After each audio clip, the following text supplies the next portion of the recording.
Assalamualaikum warahmatullahi wabarakatuh. Jumpa lagi di mata kuliah Manajemen Sumber Daya Manusia. Kali ini kita akan membahas terkait dengan penilaian kinerja. Ya, langsung saja kita menuju ke materi. Pengertian kinerja terlebih dahulu berasal dari kata job performance atau annual performance, yaitu prestasi kerja atau prestasi sesungguhnya yang dicapai oleh seorang karyawan atau pegawai. Nah, menurut beberapa pengertian ya di sini dapat diambil kesimpulan bahwa kinerja adalah prestasi kerja atau hasil kerja baik kualitas maupun kuantitas ya, jumlah atau kualitasnya yang dicapai oleh seseorang sesuai dengan tanggung jawab yang telah diberikan kepadanya. Faktor-faktor yang mempengaruhi kinerja ada tiga hal ya, ada tiga faktor individu itu sendiri, faktor psikologis yang terakhir yaitu faktor organisasi. Nah, ketiga faktor ini ya, mempunyai pengaruh besar terhadap kinerja seseorang. Nah, nanti kalau ada yang perlu ditanyakan silahkan ditanyakan. Ini banyak sekali, nggak bisa saya jelaskan satu persatu. Lalu penilaian kinerja ya, tujuan ada beberapa tujuan terkait dengan penilaian kinerja. Yang pertama, kepentingan administratif ya. Ini terkait dengan pemberian punish and reward system, hukuman ataupun penghargaan. Ketika kinerjanya baik ya, maka akan diberikan penghargaan. Ketika kinerjanya buruk, maka akan diberikan sanksi atau hukuman. Selanjutnya, umpan balik bagi pengembangan karyawan.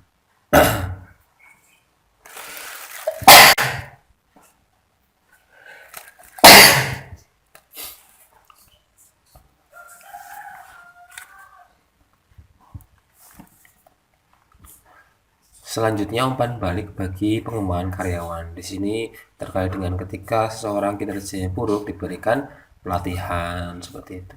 Itu namanya umpan balik. Yang selanjutnya, kriteria untuk meneliti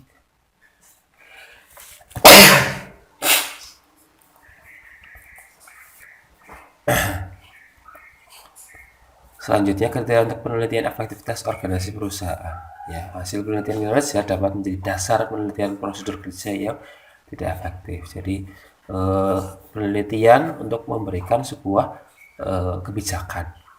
Ketika proses penelitian kinerjanya menghasilkan sesuatu, menghasilkan evaluasi dan pengembangan, ya nanti akan menjadikan sebuah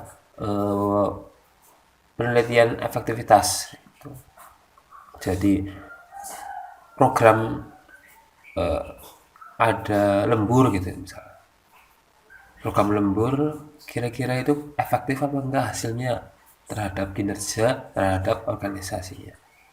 Nah, ketika penelitian itu sudah menjadikan hasil, ya, maka ternyata program lembur lebih dari 2 jam itu nanti tidak efektif, ya, karyawan sudah capek. Nah, itu kan menjadikan sebuah kebijakan. Ini.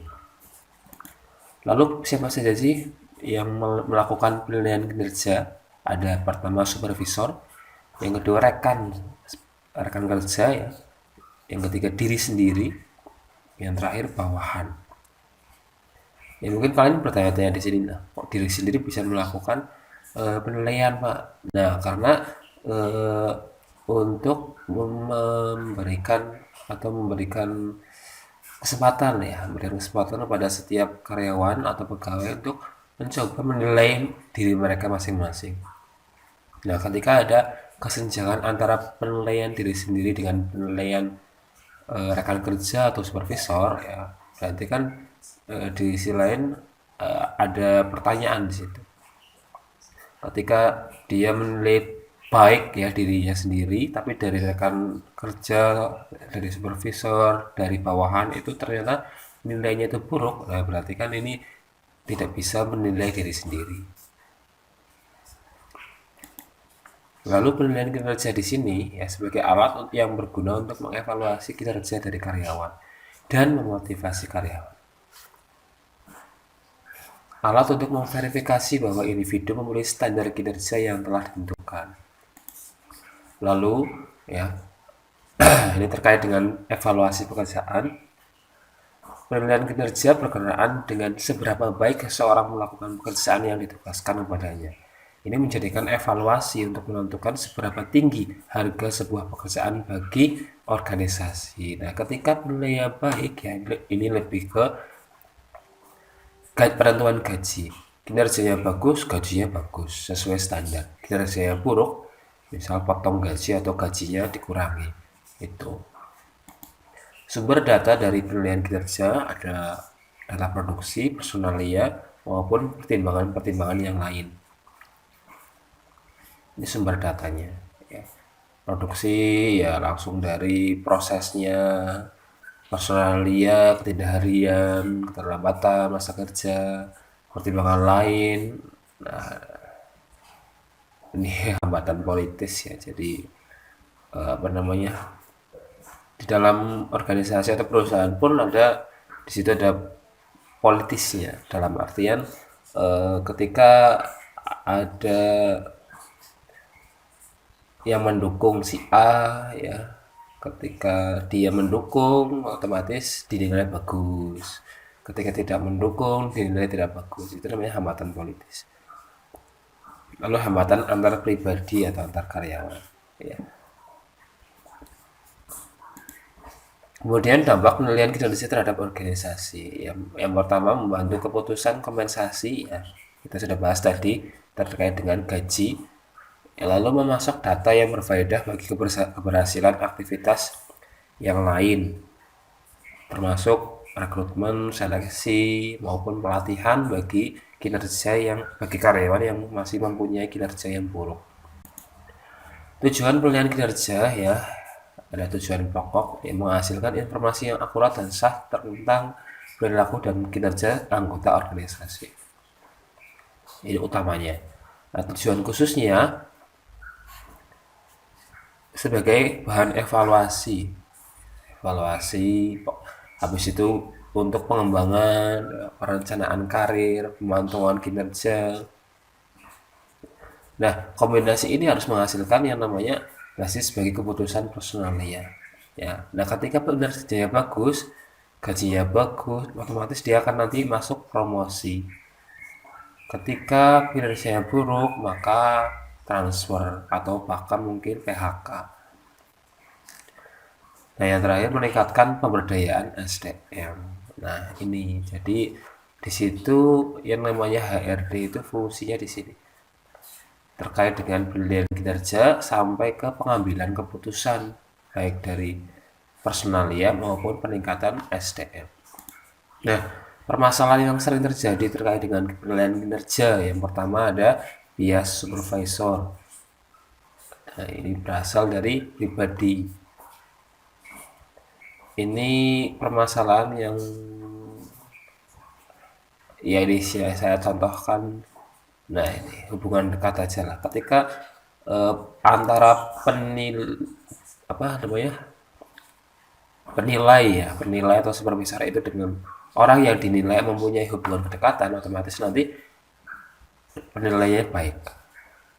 Ketika tidak ada hubungan di sana, terus bahkan ada mungkin crash ya atau permasalahan, pasti nilainya buruk. Itu namanya bias supervisor. Ada halo effect ya. Halo effect ini satu aspek penilaian mempengaruhi aspek lain. Contoh ya, ketika ada salah satu karyawan yang dia kinerjanya bagus, tapi kadang dia sering terlambat gitu kan ya. Nah, gara-gara sering terlambat, ini menjadikan sebuah halo effect. Jadi penilaian, oh dia itu kinerjanya buruk, padahal belum tentu orang yang sering terlambat itu kinerjanya bagus, kinerjanya buruk ya. Misal dia itu proses kerjanya cepat di perusahaan, dia terlambat atau mungkin dia pas lagi waktu istirahat dia datang terlambat juga, tapi dia bisa mengimbangi teman-temannya atau rekan kerja yang lain dengan kerja yang cepat. Nah, ini jangan sampai mengakibatkan halo effect penilaian. Ya, yang selanjutnya center tendensi ya, mengevaluasi setiap orang secara rata-rata. Nah, ini Ketika ada 10 pegawai dalam sebuah bagian ya, dalam sebuah divisi, 5 orang dinyatakan buruk dalam bekerja. Nah, ini langsung di rata-rata semuanya. 10 orang itu atau semuanya manajer divisi tersebut jelek misalnya. Nah, ini yang nggak bagus di situ. Lalu kurang menguasai pekerjaan. Lalu selanjutnya murah hati atau ketat terhadap proses penilaian itu. Ini juga permasalahan. Jadi terlalu murah hati ya kurang bagus, terlalu ketat juga kurang bagus. Lalu pengaruh organisasi dan standar evaluasi yang tidak jelas dari perusahaan. Nah, ini permasalahan yang terjadi dalam kinerja. Metode penilaian ada dua, objektif dan subjektif. Ya, objektif itu yang terukur. Langsung saja kita ke contohnya ya. Nah, ini objektif. Absen, jumlah kecelakaan, insiden, keterlambatan, produktivitas dalam bekerja. Nah, sedangkan yang selanjutnya, subjektif itu lebih ke orang yang menilai. Penilaian secara umum, melibatkan supervisor dalam penilaian. Kalau objektif itu sudah ada datanya, terdata. Kalau subjektif itu dia sambil mencari seperti itu. Penilaian secara melalui orang lain. Lalu karakteristik sistem penilaian yang baik, ini ada berbagai macam hal ya. Silakan bisa dibaca sendiri. Nanti kalau ada yang di kurang apa namanya paham, silakan ditanyakan. Lalu karakteristik sistem penilaian yang buruk, ini juga ada. Ketika sistem penilaian itu buruk, itu pasti ada beberapa hal di sini. Ya, itu mungkin yang dapat saya sampaikan. Terima kasih, semoga bermanfaat. Wabillahi taufiq wal hidayah. Assalamualaikum warahmatullahi wabarakatuh.